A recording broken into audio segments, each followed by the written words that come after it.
ఏపీలో వైఎస్ఆర్సీపీలో నియోజకవర్గాల నేతల మార్పు చిచ్చురేపుతోంది. తమ స్థానాల్లో కొత్త వ్యక్తులను నియమించడంపై స్థానిక ఎమ్మెల్యేలు, నేతలు అసంతృప్తి వ్యక్తం చేస్తున్నారు. మరోవైపు నేడు రేపు కొత్త సమన్వయకర్తల జాబితా విడుదలకు జగన్ సిద్ధమవుతున్నారు.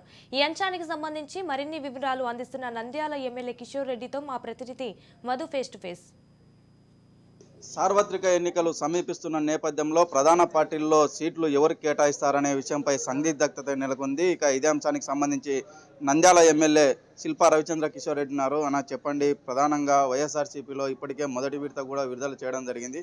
నంద్యాల పరిస్థితి ఎలా ఉండబోతుంది? నంద్యాల నియోజకవర్గమే కాదు 175 నియోజకవర్గాల ఎమ్మెల్యేలని గతంలోనే ముఖ్యమంత్రి గారు 3 సంవత్సరాల నుంచి కూర్చోబెట్టుకొని మీ గ్రాఫ్ల ఆధారంగా మీ సర్వేల ఆధారంగానే భవిష్యత్తులో నేను టికెట్లు ఇవ్వబోతాను, మనం గెలవాలి, 175 మంది నా ఒక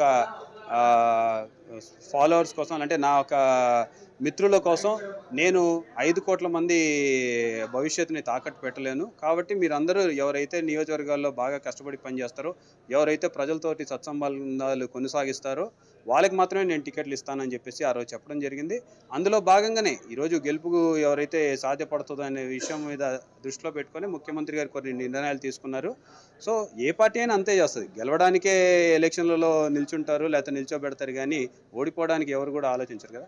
అయితే వాళ్ళ గ్రాఫ్ బాగాలేదు, వాళ్ళ సర్వేల ప్రకారం మాత్రమే ఆయన నిర్ణయం తీసుకుంటున్నారు. వాళ్ళని కూడా ఎక్కడో ఒక చోట అకామిడేట్ చేస్తామని చెప్పేసి కూడా చెప్పడం జరుగుతుంది. నంద్యాల గ్రాఫ్ ఎలా ఉందండి? నంద్యాల గ్రాఫ్ మీరు చెప్పాలి, నాకు నా వరకు నేను చాలా బాగుందని చెప్పేసి ఎవరైనా సరే అడిగితే ఖచ్చితంగా అదే అనుకుంటాం. కానీ మాకు ఉన్న సర్వేల ప్రకారం, మాకు మా అధిష్టానం చెప్పిన దాని ప్రకారం, మాకు మా నాయకులు చెప్పిన దాని ప్రకారం, మాకు మా మా పార్టీ వాళ్ళు చెప్పిన దాని ప్రకారం నంద్యాల నియోజకవర్గంలో వైఎస్ఆర్సీపీ బలంగా ఉందని చెప్పేసి తెలుస్తుంది. ప్రధానంగా మీకు రాబోతుందా లేకపోతే మాజీ మంత్రి శిల్పా మోహన్ రెడ్డి గారికి టికెట్ ఇవ్వబోతున్నారు? ఏదైనా గుణమే కదా. మేము ఈ రోజు వరకు మా నాన్న మళ్ళీ నా కోసం మాటలు తిరుగుతున్నారు, మళ్ళీ గతంలో కూడా చేసినారు. ఇది కుటుంబ వ్యవహారం. ఎక్కడా కూడా మా నాన్న నేను ప్రత్యక్ష రాజకీయాల్లోకి వస్తున్నానని కూడా చెప్పలే. ఒక్కొక్కరు స్పెక్యులేట్ చేస్తుంటారు. జగన్మోహన్ రెడ్డి గారికి ఎవరికి ఇవ్వాలనుకుంటే వాళ్ళకి ఇస్తారు. ప్రధానంగా కొంతమంది కౌన్సిల్కి కూడా రావడం లేదు, అసంతృప్తులు ఎక్కువగా ఉన్నారు. వారిని ఏ విధంగా కలుసుకొని పోతారు? మాకైతే ఎక్కడ అసంతృప్తి లేదు. ఎవరి గురించి మాట్లాడుతున్నా నాకైతే తెలియదు, కానీ మా 37 మంది మాకు ఇంటాక్ట్గా ఉన్నారు. ప్రధానంగా చివరిగా చెప్పండి, ప్రతిపక్షం టీడీపీ అనూహ్యంగా అభ్యర్థిని మార్చడం జరిగింది. వైఎస్ఆర్సీపీ కూడా అభ్యర్థిని మార్చే అవకాశం ఉంది.